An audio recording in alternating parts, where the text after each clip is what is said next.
तो चलिए पीप लोग को कंटिन्यू करते हैं और आज हम पढ़ रहे हैं इसकी जनरल फिजिकल प्रॉपर्टी किसकी 15th ग्रुप की। जो 15वां वर्ग है, इस वर्ग के जो तत्व है उन तत्वों के जो सामान्य भौतिक गुण। देखो आप चाहो तो एक पर्टिकुलर एटम पे, उस एटम के एलिमेंट पे आप चाहो तो पूरी पीएचडी कर सकते हो, लेकिन एक जनरल बात मतलब पूरे ग्रुप को एक साथ लेते हुए चर्चा करेंगे। तो अपन सीखते हैं कि इस ग्रुप की जनरल फिजिकल प्रॉपर्टीज़ क्या है, फिजिकल प्रॉपर्टी में क्या क्या आता है वो भी चर्चा करें, क्योंकि आगे यही तरीका रहना है ना। फिजिकल प्रॉपर्टी में क्या क्या चर्चा होती है इन जनरली वो मैं बात करता हूँ और आगे इसी तरह से काम करेंगे। देखो फिजिकल स्टेट में सबसे पहले कौन किस फिजिकल स्टेट में रहता है, पहली चर्चा ये होती है। दूसरी चर्चा फिजिकल स्टेट ये है कौन मेटल है कौन नॉन मेटल है, किस तरह से उनकी नेचर है वो चर्चा होगी। उसके बाद में डेंसिटी फिजिकल प्रॉपर्टी के अंदर अपन ने काउंट की है।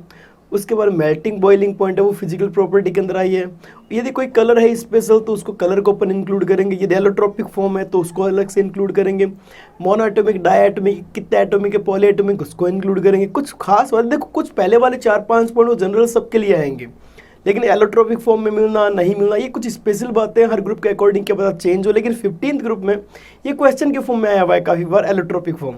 एलोट्रोपिक फॉर्म मतलब अपर रूप क्या होता है चर्चा करेंगे। तो चलिए पहले कंटिन्यू करते हैं इनकी जनरल फिजिकल प्रॉपर्टी हेडिंग के फॉर्म में डालते हैं अपन लोग। तो इस ग्रुप की जनरल फिजिकल प्रॉपर्टी लिखते हैं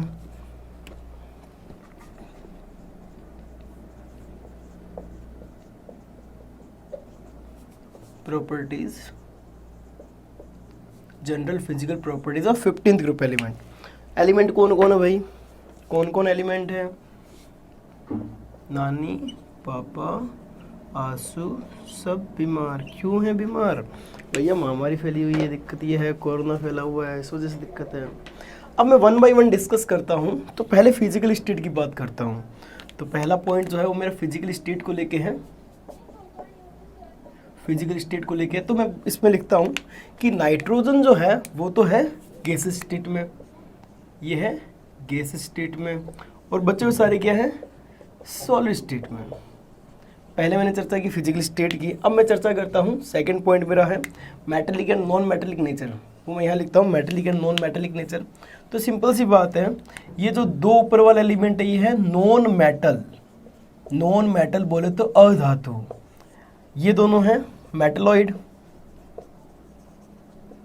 मेटलॉइड्स, और लास्ट में है मेटल। अब अपन देखो तो टॉप टू बॉटम जाने पर टी टू बी जाने पर क्या हो रहा है, on going to T to B metallic nature increases जाने पर मेटेलिक नेचर इंक्रीज होती है, बढ़ती है। अब मैं इंग्लिश में कर रहा हूँ यार, इंग्लिश मीडियम और हिंदी मीडियम दोनों को फायदा मिले। तो टॉप टू बॉटम जाने पर मेटेलिक नेचर क्या होती है इसकी, इंक्रीज होती है। थर्ड पॉइंट सिंपल सा है, जो नाइट्रोजन है जो N2 आप लोगों ने सबने सुना होगा डायटोमिक फॉर्म में होता है। डायटोमिक फॉर्म, डायटोमिक फॉर्म द्विपरमाणविक रूप में होता है। और यदि बात करूं दूसरे जैसे P4 है टेट्राएटॉमिक P4 AS4 ये पॉलीएटॉमिक फॉर्म से इनकी इसके अंदर एग्जिस्ट करते हैं। तो नाइट्रोजन स्पेशल है इसलिए अपन इसको लिखा है स्पेशली डायटोमिक फॉर्म। अब बात करते हैं जो दूसरा एलोट्रोपिक फॉर्म, नाइट्रोजन की कोई एलोट्रोपिक फॉर्म नहीं मिलती, नो एलोट्रोपिक फॉर्म। जबकि phosphorus, arsenic, antimony and bismuth इन सब का एलोट्रोपिक फॉर्म एग्जिस्ट करती है। एलोट्रोपिक फॉर्म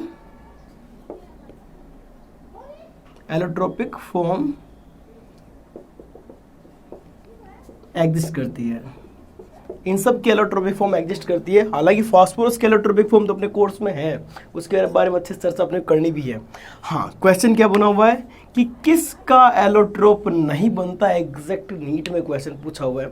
तो प्लीज़ आप लोग याद रखें ये नाइट्रोजन पे एलोट्रोपिक फॉर्म नहीं बनाता, याद रखना, ठीक है। उसके बाद में वैसे एलोट्रोप क्या होता है, ये अच्छा पॉइंट है। एलोट्रोप्स क्या होते हैं बताओ, एलोट्रोप्स होते हैं क्या?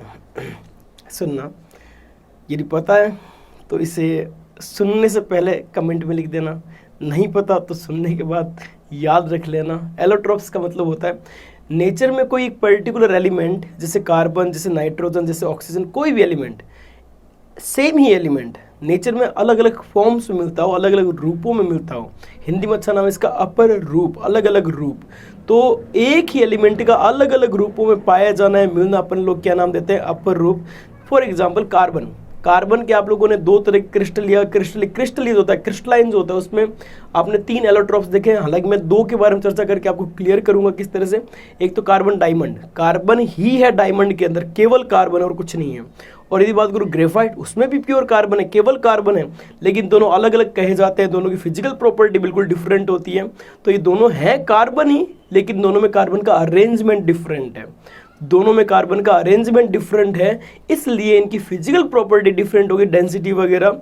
तो अपन कहते हैं कि यदि अरेंजमेंट डिफरेंट होगा तो इनकी फिजिकल प्रॉपर्टी डिफरेंट आ जाती है काफ़ी सारी, लेकिन है तो सेम ही एलिमेंट, दोनों में है तो कार्बन ही, तो केमिकल प्रॉपर्टी जो वो सेम रह जाएगी। तो एलोट्रोप्स क्या होते हैं? एक ही एलिमेंट का डिफरेंट फॉर्म में पाया जाना, एक ही तत्व का भिन्न भिन्न रूपों में पाया जाना, उनसे उनके भिन्न भिन्न रूप अलग अलग फॉर्म्स के कारण उनकी फिजिकल प्रॉपर्टी डिफरेंट हो जाती है, लेकिन केमिकल प्रॉपर्टी सेम रहती है। इसको अपन बोलते हैं एलोट्रोप्स। ठीक है, तो नाइट्रोजन को एलोट्रोप नहीं है बेसिकली। 5th पॉइंट है boiling point and melting point का। 5th पॉइंट है बॉइलिंग एंड मेल्टिंग पॉइंट का। तो पहले बॉइलिंग पॉइंट के बारे में चर्चा करता हूँ। टॉप टू बॉटम जाने पर बॉइलिंग पॉइंट इंक्रीज होता है, लेकिन ये एंटीमनी तक boiling point increases till antimony. और यदि बात करूं मेल्टिंग पॉइंट,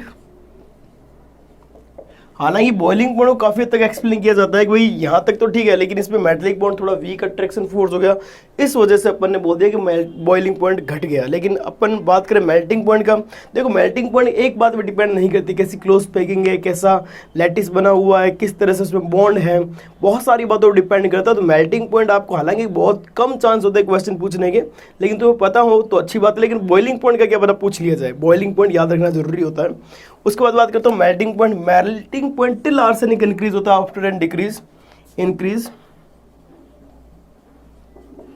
टिल आर्सेनिक। और लास्ट 7th पॉइंट बड़ा ही प्यारा पॉइंट है। यदि बात को